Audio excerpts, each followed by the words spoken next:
Hey everyone, before we started this episode, I wanted to kind of deliver on a promise I had made in a previous episode about this library scene in the bug report room. When you start initiating the bug here, a weird, glitchy amount of text appears, but there was a lot of text that I tried to read and couldn't because it went too fast. So, just in the interest of keeping the lore all within the game and the playthrough, I wanted to read this out. So I've slowed this down to 25% speed, and we're going to read the text that's out here, which I have not read yet in its entirety. So it's called, thousands of years ago, in the Indonesian cave, the third eye blinked, and we spirited away. We stole the deep egg to lay in the Italian chamber. We desired 3 seeds for the deep egg. We descended through the quiz club, and we knew the first seed was beyond. We found the first seed with eyes not real, and it had been nothing since it was a baby owl.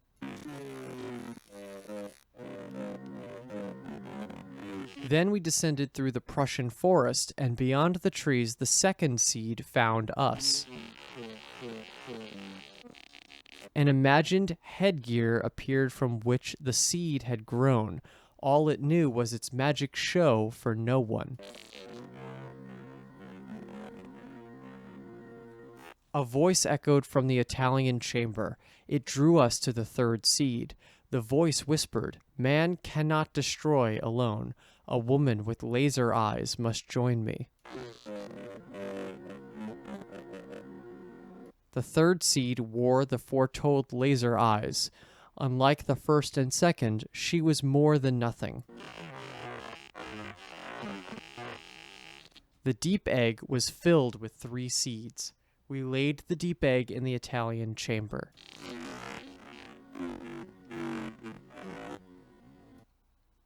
And that's it. A lot of interesting stuff there. Quick commentary. The 3 eggs are interesting. I think that's the different things that we're grabbing from that's one of those eggs might just be the right eye, quote unquote, that we found in Nero's skeleton. And we might be finding 3 of them so that way we could collect them. That might be how we unlock what quote unquote red beast. But other than that, I'm not sure. I'm not sure how this is going to shake out. But yeah, that's that part. And now back to regularly scheduled programming.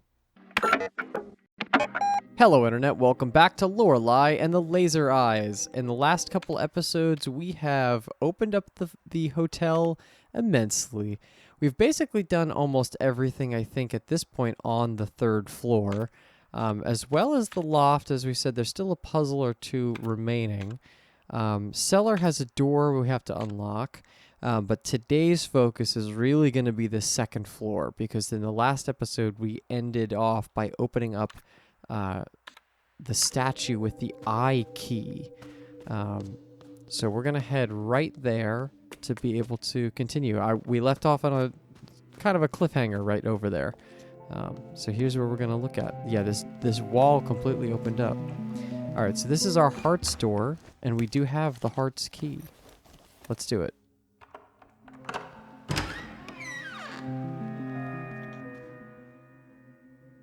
What does the map say this is? This is the study. All right. Wild that we haven't had a study yet, but all right, here we go. Where's the dollar? Oh, it's just on the shelf. Okay. It's just going to be this. The scrapbook is full of newspaper and magazine clippings.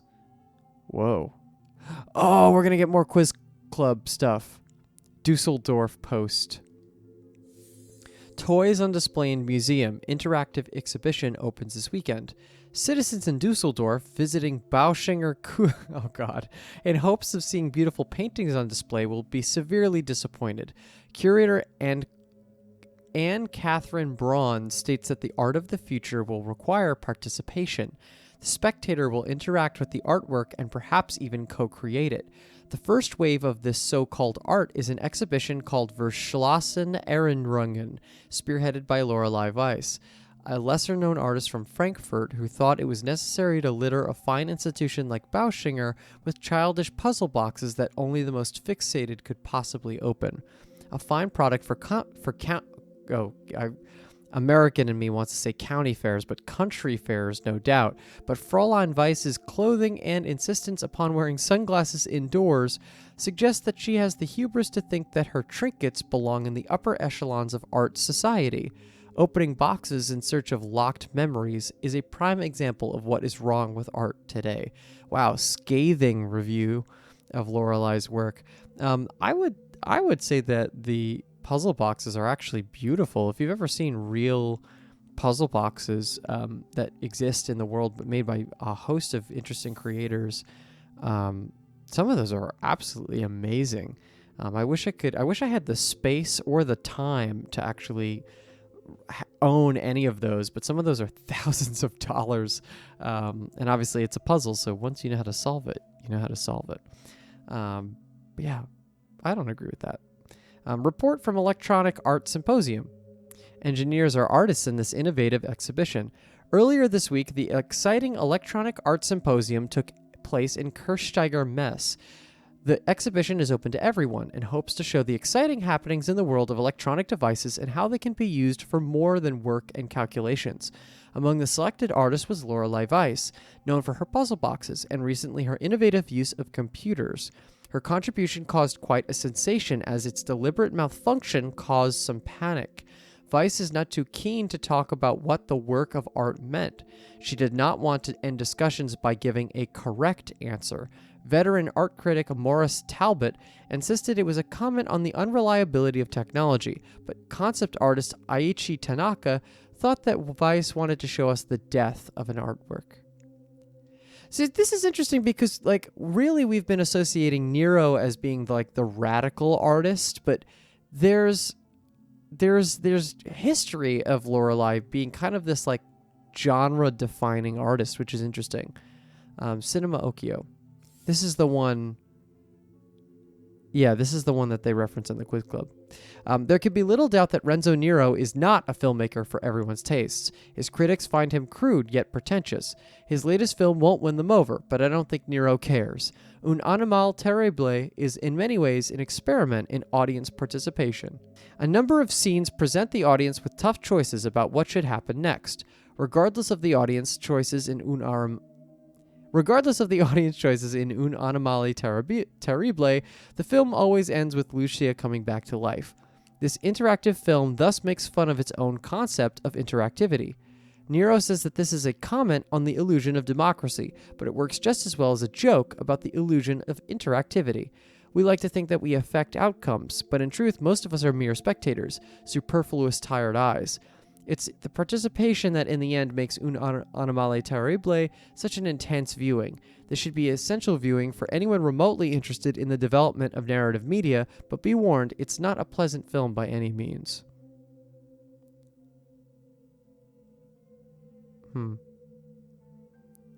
So it's almost like a choose your own adventure movie, regardless of the audience choices, but it always ends the same.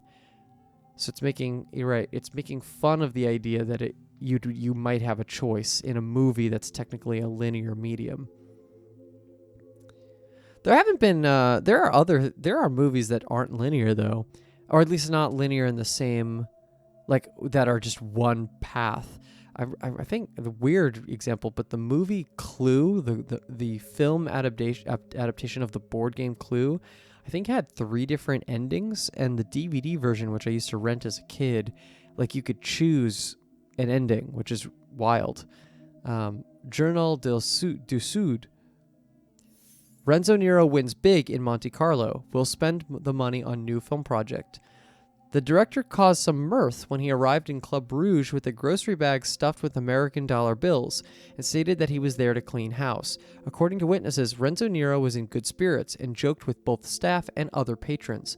Despite the rumors about Renzo Nero when it comes to romance, our reporter Miss Melissa Dubois caught Renzo Nero in the company of starlet Carla Romano and socialite Felicia Lavi, both drinking champagne, but the big winner celebrated with a double espresso. Were you not afraid to lose such an amount? No. First of all, it was not my money. Secondly, I had seen in the stars that I would win. There was no reason to worry. Risky business. Gambling with a production budget? If you lost, there would be no movie. There would be no movie, but it's better to have no movie than a bad movie. I needed more money than the studio gave me. Do you think you've set an example for other filmmakers? No, it was a terrible idea that turned out very well. Casinos are crooks. I got lucky. I would recommend filmmakers to rob banks instead, because gambling is immoral. Good luck with your next picture, Mr. Nero. Thank you, Bella Melissa. It will be the one. We're restarting cinema from the beginning, to the time when celluloid was magic, not for passing the time between hamburgers. Yeah, he sounds like an absolute ass. Ooh. There it is. There's the last one. Ace of clubs. And that's interesting, too, because I think one of the other cards was hidden in one of the other rooms. So I think these are linear. I think we get the cards by opening each of the other rooms, maybe. I could be wrong about that, but I think that's at least some of them happen that way, which is interesting. Almost there. Das Nordost Journal. Death at Hotel Lizette's Jar.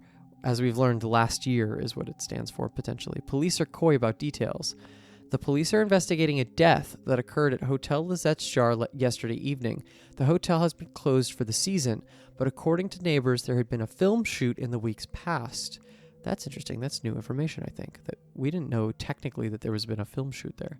The police won't confirm that there's any correlation between the film production and the death. Commissar Schmidt, who's in charge of the investigation, refuses to release any further information. The investigation is in a delicate phase at the moment, and therefore the deceased identity will not be released at this time. We cannot rule out the possibility of a crime, and as such, it is standard procedure to treat it like a murder investigation, the police commented earlier this morning. Interesting. Central European Times. Report from the inside, the Third Eye movement. Cult or commune, our reporter secretly joined the pilgrimage. So this is like the Sulawesi cave stuff. I was confused when I received an invitation to an eye-to-eye session from the Third Eye movement. After some research, mostly consisting of buying fellow writers a drink, my confusion turned to excitement. The Third Eye movement is apparently a gathering of painters, musicians, composers, directors, photographers, and writers. And so, I thought it was in my capacity as a Mendig awarded journalist that I was invited. Jose Mari Gil, the European branch's Magnus Magister Artis, maintained that it was due to a little red collection of poetry that I released back in the 60s. Jose Mari made it clear that it would not occur to him to let journalists into their midst, as journalism is a reactive craft and not a creative one. That's an interesting stance. I don't know if I necessarily agree with that. You see, the Third Eye movement is solely for those filled with the power of creation, something I would hear more about in the weeks to come. What I thought was a secret club for the avant-garde bohemians was something entirely different. It was like being offered a seat at King Arthur's round table. I suddenly found myself part of a quest, not for the Grail, but for something else. A metaphysical power, an entity, a treasure of sorts? No one knew or wanted to tell me, but it was clear that it had, perhaps thousands of years ago, appeared somewhere in Sulawesi. The members whispered of it as a zeitgeist, and now they believed it was to be found in Central Europe. Yeah, it's all coming together. Timing-wise, this is interesting. 53, 60, 62, 63, 82. So, and this is all in the same file folder, so we don't know what time we're at now. But this is assumedly, we've gotten references to the fact that Lorelei, maybe they made that pilgrimage to Sulawesi Cave in 82, or at least in the 80s, I think. Art Filter, issue 2, 2014. Where are they now? Lorelei Weiss. Our search for the elusive computer image innovator who never entered the spotlight. Unearthing obscure artists is the archaeology of the 21st century. Whether it's a long-dead naivist painter from Sweden, a minimalist composer from Latvia, or a mediocre Edwardian horror writer, they are all dug up and put on display. Obscurity adds value to a body of work, and by digging them up, we deprive them of that value.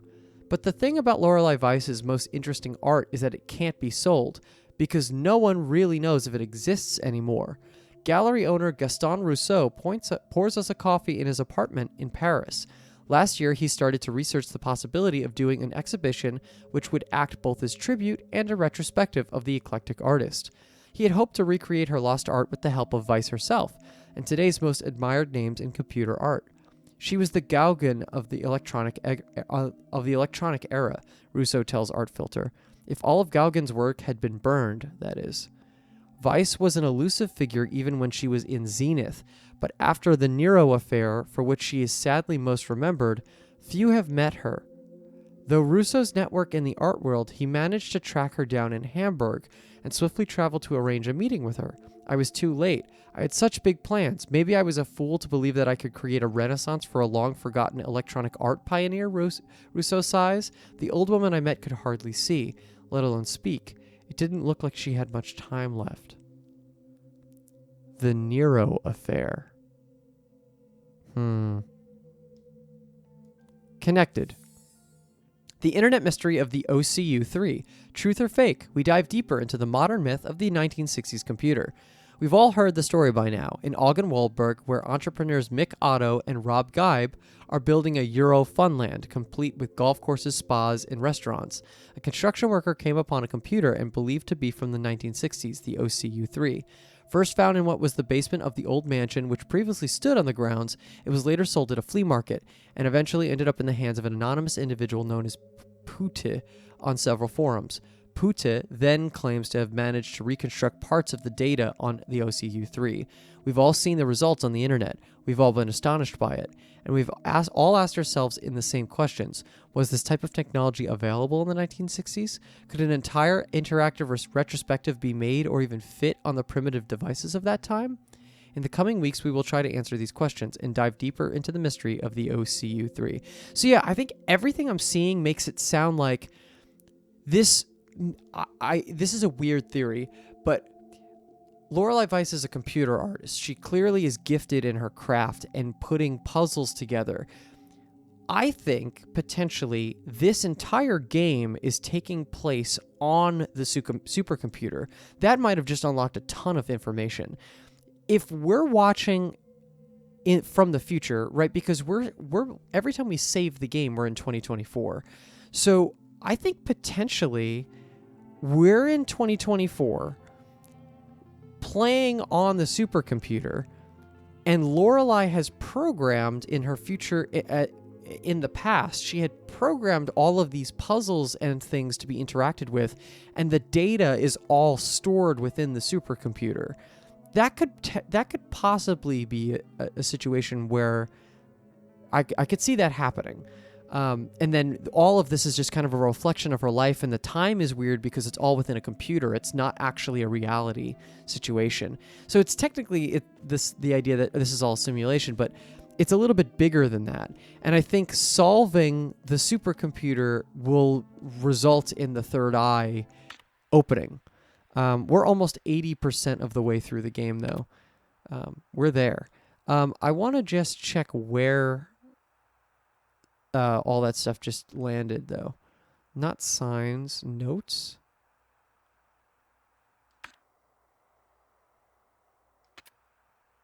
No. Films, games. Oh, it's probably papers. Yeah, it's all of these. Okay, so yeah, we noted that there was all of this. This whole section was basically empty, and it's just this one room that has most of that. That's kind of cool. Okay. That was a long stretch, but we got there. What else is here? We're going to go here. We're going to see a coffee thing. We can't go in this room probably. So let's just keep exploring.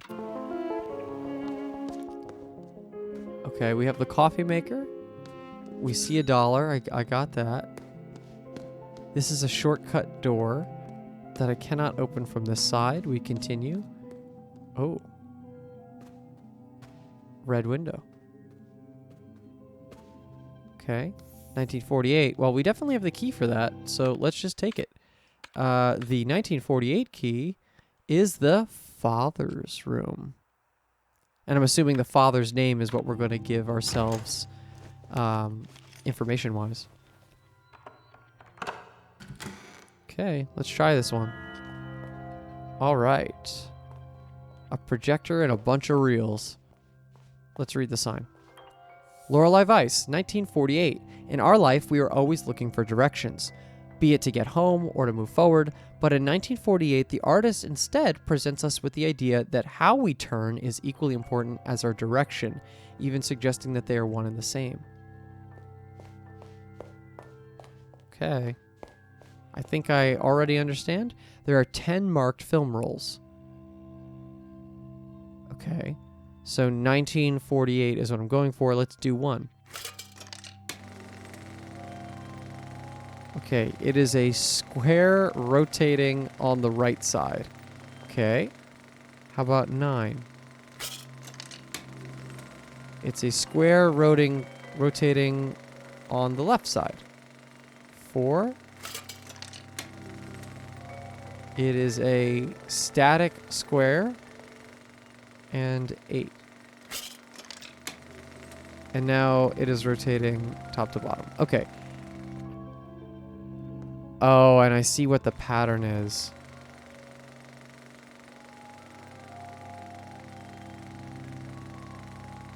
How do I represent that, though?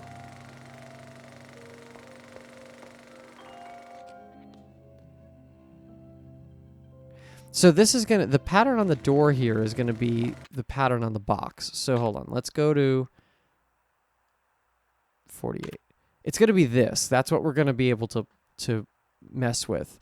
Obviously it's 0 through 9.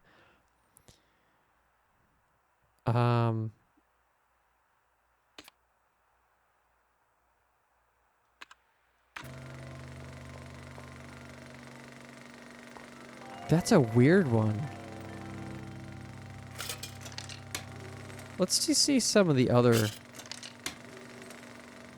Yeah, it's all going to be variations of a square.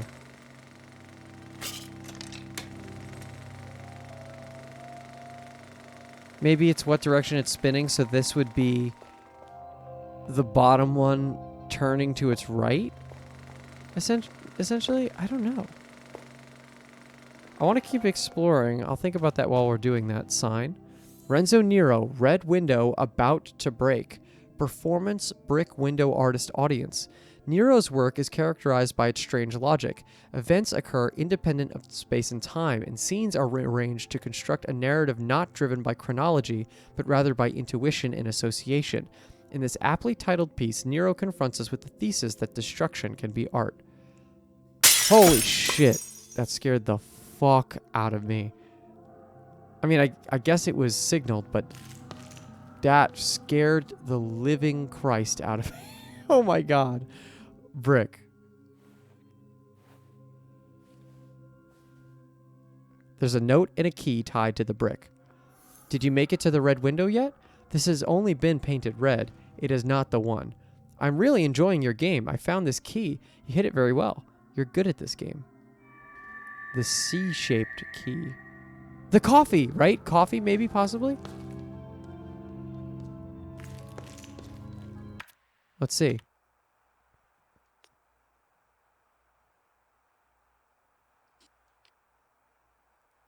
Okay, was tied to a brick and thrown into a window on the second floor. Has visible signs of wear. Shaped like the letter C. Between the cuts, there are finely ground dark brown particles. The condition dates the key to the mid-1900s. The unusual shape of this key could hint at the establishment on unlocks, such as aesthetic connotations were not uncommon.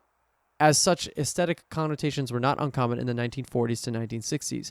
A key to a pharmacy could have been shaped to look like the letter P, for instance. Judging by the aroma and pigment of the particles, they are roasted Arabica plant seeds coffee. Nice, we found our coffee key finally.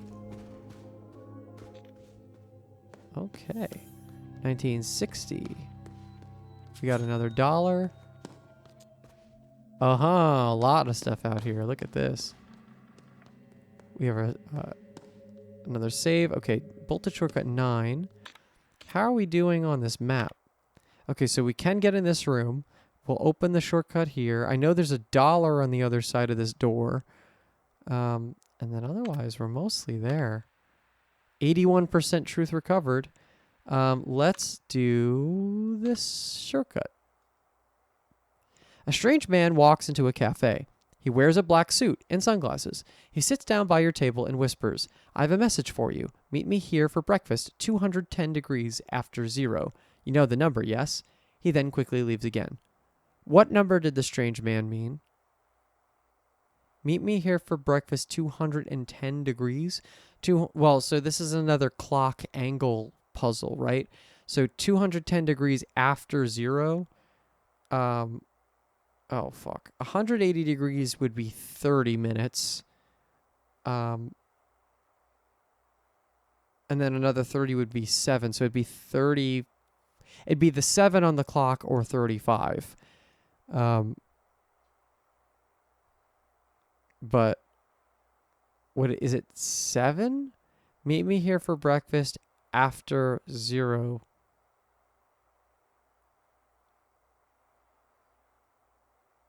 It's going to be a 1 or 2 digit number.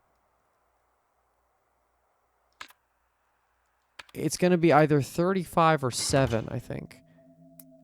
I'm going to try 35 first because that's more clocky. Nope. Okay. Let's try 7. Okay, cool. Yeah, I guess that makes more sense because there wasn't a... it was just an hour, right? That's what they were looking for. They were looking for an hour. Nice. Doing really well on the dollars, I think. Oh. Awarded for significant uses of computational devices. Hey, this is all the computers. Hotel, 38 out of 45. We're missing 1 outside, 2 in the mausoleum, 5 in the quiz club, 4 in the red maze, which I think will be much later. I think we have to open up the center of that to get any other money there. 2 in the theater we have. The past we have all of them. Prototypes. That's all the games. And then we have a couple questions in the quiz club, and we're getting there on the shortcuts. Right? I'm going to open this door, and we're going to have to cut it off soon. But let's open up this door and see what's in there. The electric room. Let's do it.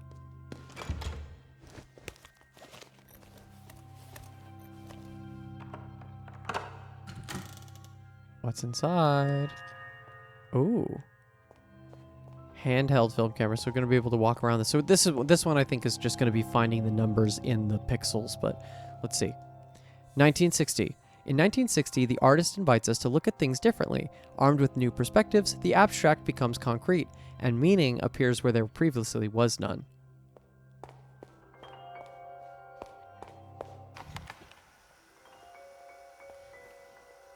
Okay, so that's obviously 0. I think is it just looking... Yeah, it's just looking at them from the front. So this is 1960, so let's just walk around and see what we see. So that's a 6. That's a 5. Is that a 4? Yep. That's a 0. So it's...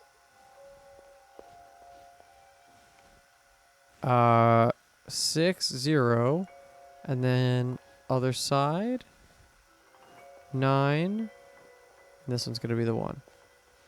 So it's 1, 9, 6, 0. Yeah, all right. I think I can remember that. Let's go try to put that in. We're close enough. Oh, if I don't mess up where I'm going.